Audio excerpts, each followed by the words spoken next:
Depuis plusieurs semaines, un signal domine la scène malienne. L'armée ne veut plus seulement survivre, elle veut reprendre l'initiative. Bombardements, opérations ciblées, discours de mobilisation, communication de guerre, tout indique que Bamako cherche à montrer une montée en puissance.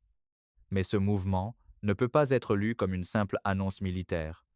Il révèle une bataille plus profonde. Une bataille pour contrôler le récit politique du Mali. Au centre de cette bataille se trouve Assimi Goïta. Son choix est clair: transformer l'armée malienne en symbole de souveraineté. Ce choix provoque immédiatement deux réactions opposées. D'un côté, une partie de la population y voit la preuve que le Mali peut encore se relever sans attendre l'autorisation de puissances extérieures. De l'autre, ses adversaires dénoncent une communication excessive, une mise en scène, parfois même une fuite en avant. Mais plus les critiques se multiplient, plus une question devient impossible à éviter. Si le Mali est aussi faible qu'on le répète, pourquoi son réveil inquiète-t-il autant? C'est là que le conflit devient explosif. Depuis longtemps, les Mali, le Niger et le Burkina Faso sont décrits comme des pays pauvres, dépendants, fragiles. Pourtant, lorsque ces États demandent à certains partenaires militaires et politiques de quitter leur espace stratégique, les résistances apparaissent. Cette contradiction est au cœur du moment actuel. On dit que ces pays n'ont presque rien. Mais quand ils réclament le contrôle de leur sol, de leur sécurité et de leurs ressources, soudain, tout devient sensible. Assimi Goïta comprend que cette contradiction peut devenir une arme politique. Il ne s'agit plus seulement de parler d'opérations militaires. Il s'agit de poser une question à l'opinion: pourquoi des territoires présentés comme inutiles deviennent-ils si précieux quand ils veulent décider seuls? Cette question frappe directement l'ancien équilibre. Elle touche aux bases militaires, aux ressources minières, à l'or, à l'uranium, aux routes invisibles du pouvoir et à la dépendance fabriquée depuis des décennies. Elle oblige les adversaires de Bamako à réagir, parfois avec nervosité, parfois avec mépris, parfois avec pression. Et c'est précisément dans cette réaction que la stratégie de Goïta prend de la force. Car chaque attaque contre la transition nourrit son récit. Le Mali n'est pas seulement en guerre contre des groupes armés. Il est aussi engagé dans une guerre pour définir qui a le droit de parler au nom de son avenir.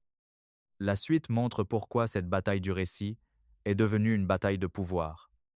Pour comprendre pourquoi la stratégie d'Assimi Goïta suscite autant de réactions, il faut revenir au contexte de pouvoir dans lequel elle s'inscrit.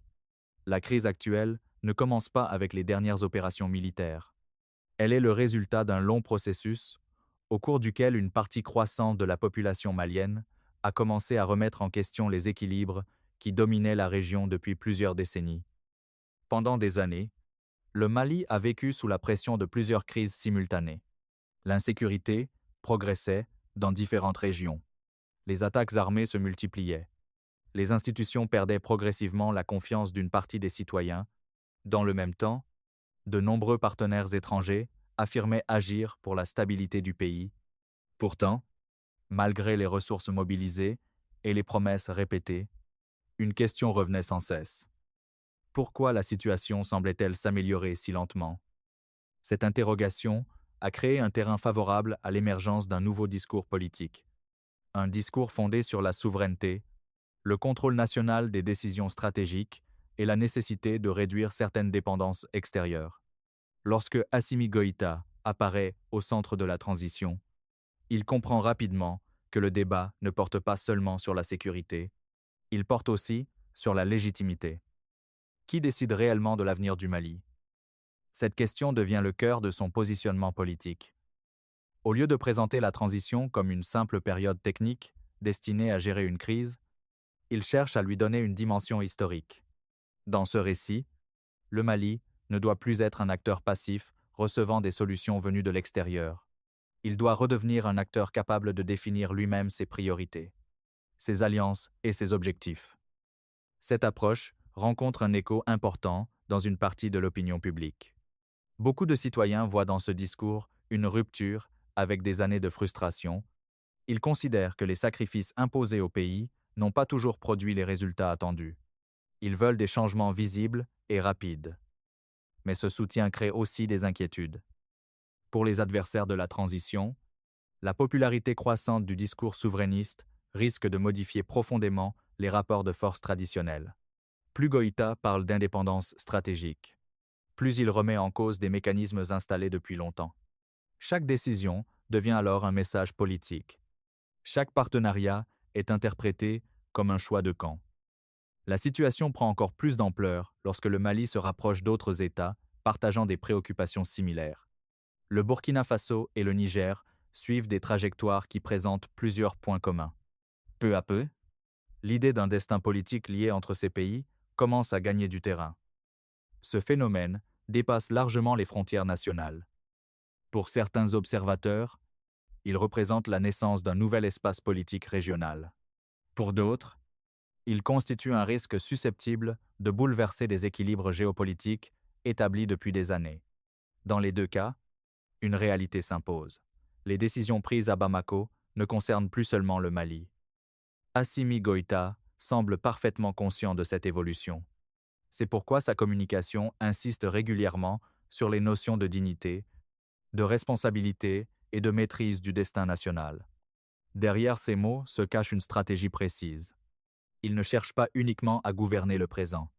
Il cherche à construire une légitimité capable de survivre aux crises immédiates. Cependant, plus cette stratégie gagne en visibilité, plus les résistances augmentent. Les critiques dénoncent une concentration du pouvoir. Les soutiens répondent qu'aucune transformation majeure ne peut se faire sans affrontement politique. Le débat devient de plus en plus intense. Et pendant que les discussions se multiplient dans les médias, sur les réseaux sociaux et dans les cercles diplomatiques, un autre phénomène se produit sur le terrain. L'armée malienne continue d'afficher de nouvelles ambitions. Les opérations se poursuivent. Les discours deviennent plus offensifs. Cette combinaison entre affirmation politique et démonstration militaire prépare le terrain pour une confrontation beaucoup plus directe. Une confrontation qui va révéler les véritables lignes de fracture autour du projet porté par Assimi Goïta. La confrontation que beaucoup pressentaient finit par éclater au grand jour lorsque la transition malienne décide d'accélérer son agenda politique et sécuritaire. À partir de ce moment, chaque avancée revendiquée par Bamako provoque une contre-réaction. Les critiques ne portent plus uniquement sur les résultats militaires. Elles visent désormais la vision politique elle-même. Assimi Goïta se retrouve au centre d'un affrontement qui dépasse largement sa personne. D'un côté, ses partisans considèrent que le Mali mène enfin une politique conforme à ses intérêts nationaux. Ils affirment que les anciennes recettes ont montré leurs limites et qu'il est temps d'explorer une autre voie. Pour eux, la question n'est plus de savoir si le changement est nécessaire, mais jusqu'où il doit aller. De l'autre côté, les opposants à cette orientation dénoncent une rupture dangereuse. Ils estiment que certaines décisions risquent d'isoler le pays sur la scène internationale.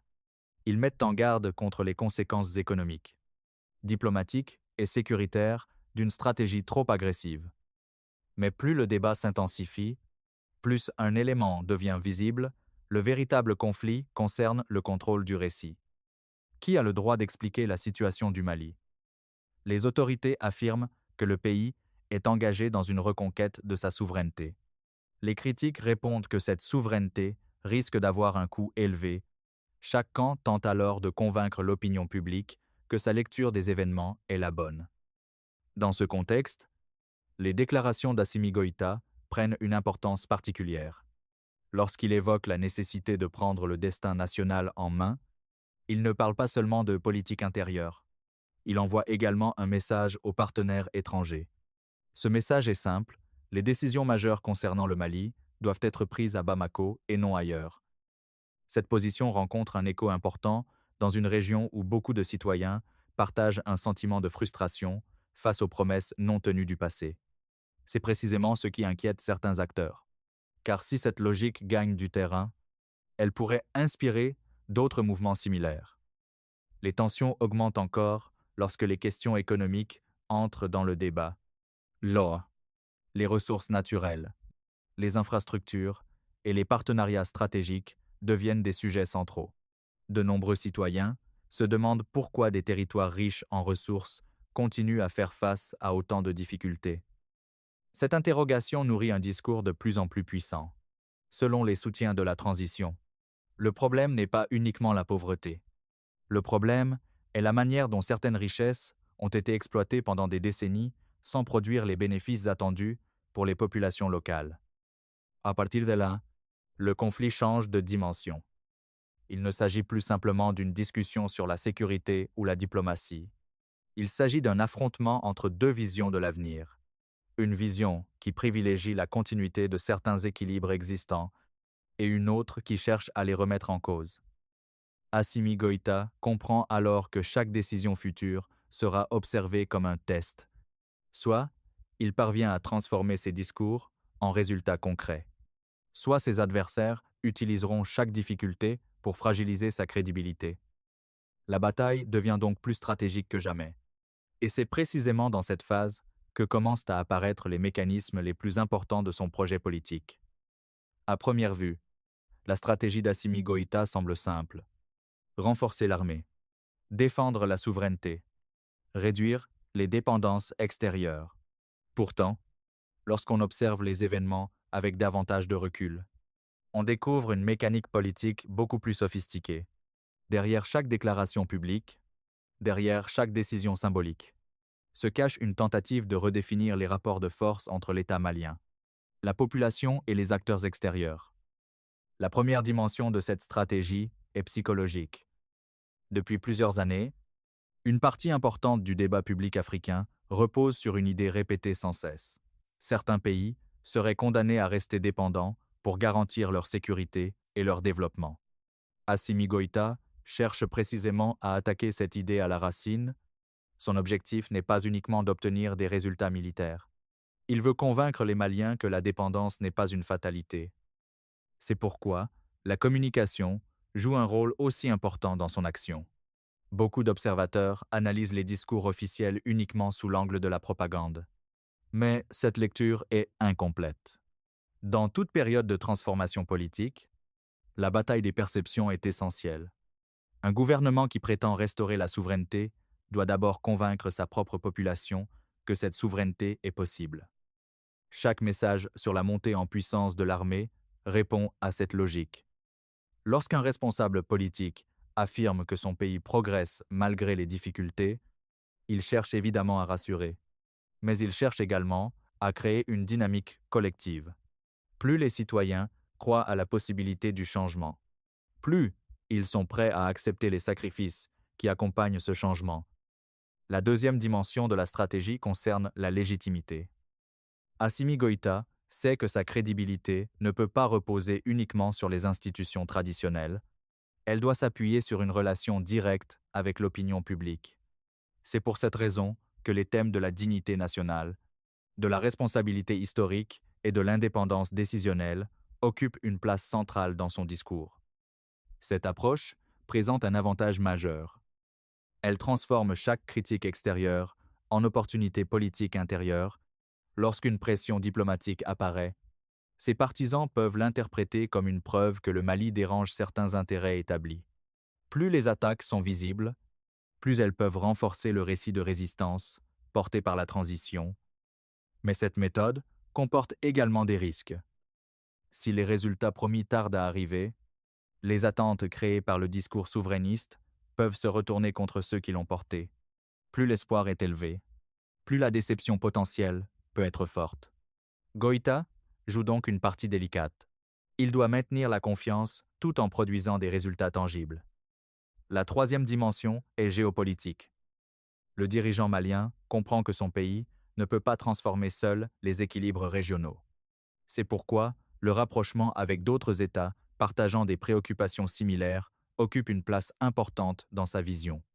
L'idée n'est pas seulement de créer des partenariats, l'idée est de construire un rapport de force collectif capable d'augmenter la marge de manœuvre de chaque pays. Dans cette logique, chaque succès obtenu par un partenaire régional renforce indirectement la position du Mali. Inversement, chaque difficulté rencontrée par l'un d'entre eux peut être utilisée par leurs adversaires pour remettre en cause l'ensemble du projet. C'est là que la stratégie d'Assimi Goïta révèle toute son ambition. Il ne cherche pas seulement à gérer une transition, il cherche à modifier les règles du jeu politique qui ont dominé une partie de la région pendant des décennies. Cette ambition explique pourquoi les réactions sont souvent aussi passionnées. Pour ses soutiens, il représente une rupture historique. Pour ses adversaires, il représente une incertitude majeure. Cependant, aucune stratégie ne peut être jugée uniquement sur ses intentions. À un moment donné, la réalité finit toujours par imposer son verdict. Et c'est précisément ce qui rend la prochaine étape si déterminante. Car les conséquences des choix effectués aujourd'hui pourraient redessiner durablement l'avenir du Mali et bien au-delà. Les conséquences de la stratégie d'Assimi Goïta commencent déjà à se faire sentir bien au-delà des discours et des déclarations officielles. Ce qui était au départ une transition politique nationale est progressivement devenu un sujet de débat régional, puis international. Désormais, chaque évolution au Mali est observée comme un indicateur de quelque chose de plus vaste, la capacité de certains États africains à redéfinir leurs relations avec les centres traditionnels de pouvoir. La première conséquence est la transformation du débat politique. Pendant longtemps, la discussion portait principalement sur les moyens d'améliorer la sécurité ou de stimuler l'économie. Aujourd'hui, une question plus fondamentale occupe le devant de la scène qui contrôle réellement les décisions stratégiques d'un pays. Cette interrogation n'est pas propre au Mali. Elle résonne dans plusieurs régions du continent où de nombreuses populations expriment le désir de voir leur gouvernement disposer d'une plus grande autonomie. Assimi Goïta a compris que cette aspiration pouvait devenir une source de légitimité. En plaçant la souveraineté au cœur de son discours, il a réussi à déplacer le centre du débat. Ses adversaires sont désormais contraints de répondre à cette question au lieu de l'éviter. Mais cette évolution entraîne également des tensions. Les partenaires étrangers qui entretenaient des relations anciennes avec Bamako doivent adapter leur approche. Certains choisissent le dialogue. D'autres adoptent une position plus critique. Dans tous les cas, les rapports ne sont plus les mêmes. La simple existence de cette redéfinition modifie déjà l'équilibre diplomatique. La deuxième conséquence concerne les attentes de la population.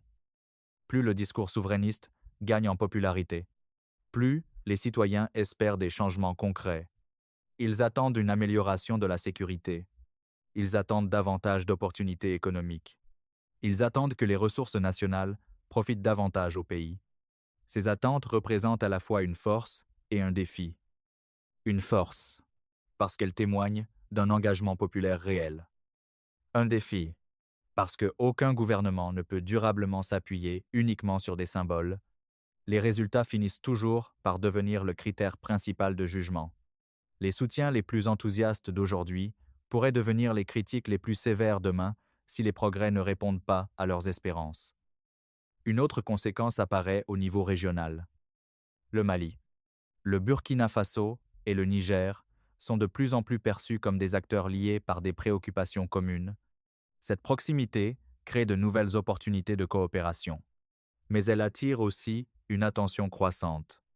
Les succès ou les difficultés rencontrées par l'un de ces pays influencent désormais la perception des autres. Pour Assimi Goïta, cette réalité représente un avantage stratégique. Elle lui permet d'inscrire le Mali dans une dynamique plus large que ses seules frontières nationales. Cependant, elle augmente également les responsabilités. Chaque décision prise à Bamako peut avoir des répercussions qui dépassent largement le territoire malien. L'avenir dépendra donc de plusieurs facteurs. La capacité de l'État à maintenir l'élan actuel, la capacité de l'armée à consolider ses acquis, la capacité des institutions à répondre aux attentes sociales, mais, surtout, la capacité du pouvoir à transformer un récit politique puissant en résultat visible. Car c'est là que se trouve le véritable défi. Créer un mouvement de mobilisation nationale est une chose. Transformer cette mobilisation en progrès durable en est une autre. Les mois et les années à venir montreront si la stratégie d'Assimi Goïta peut franchir cette étape décisive.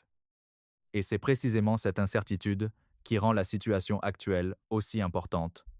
Car le Mali semble approcher d'un moment où les promesses, les ambitions et les réalités vont se rencontrer de manière directe. Le moment que traverse aujourd'hui le Mali dépasse largement le cadre d'une simple transition politique. Derrière les débats diplomatiques, les opérations militaires et les affrontements médiatiques, une question fondamentale est désormais posée: un État considéré pendant longtemps comme dépendant peut-il réellement reprendre le contrôle de son propre destin? Depuis le début de cette séquence historique, Assimi Goïta a construit toute sa stratégie autour de cette interrogation. Il a choisi de faire de la souveraineté le cœur de son projet politique. Il a cherché à convaincre que la sécurité, les ressources et les grandes orientations nationales devaient être décidées avant tout par les Maliens eux-mêmes. Cette vision lui a permis de mobiliser une partie importante de l'opinion publique. Elle lui a également attiré des critiques, des résistances et des oppositions parfois très fortes. Mais c'est précisément ce qui donne à cette période son importance. Les grandes transformations politiques ne se produisent jamais dans le consensus total. Elles s'accompagnent toujours de tensions, de confrontations et de doutes. La véritable question n'est donc pas de savoir si le projet porté par Assimi Goïta suscite des controverses. La véritable question est de savoir s'il sera capable de produire des résultats suffisamment solides pour survivre à ces controverses. Car au final, l'histoire juge rarement les dirigeants sur leurs intentions. Elle les juge sur les conséquences de leurs décisions. Si le Mali parvient à renforcer sa sécurité, à améliorer sa gouvernance et à offrir davantage de perspectives à sa population, alors cette période pourra être présentée comme le début d'un changement majeur. Si ces objectifs ne sont pas atteints, les critiques affirmeront que les promesses étaient plus fortes que les réalisations. C'est pourquoi les prochaines années seront déterminantes. Elles révéleront si la stratégie de souveraineté défendue par Assimi Goïta constitue une rupture durable ou simplement une parenthèse dans l'histoire politique du pays. Elles montreront également si le modèle actuellement observé au Mali peut influencer d'autres nations confrontées aux mêmes interrogations sur leur indépendance et leur avenir. Une chose est néanmoins certaine: le débat lancé aujourd'hui ne disparaîtra pas rapidement. Les questions sur la souveraineté, le contrôle des ressources, l'autonomie stratégique et la place de l'Afrique dans les rapports de force mondiaux continueront de façonner les discussions politiques des années à venir. Et c'est peut être là le plus grand héritage de cette période. Au-delà des événements immédiats, Assimi Goïta a contribué à replacer une question centrale au cœur du débat qui doit décider de l'avenir du Mali. La réponse à cette question reste encore en construction, mais elle pourrait déterminer le destin du pays pour une génération entière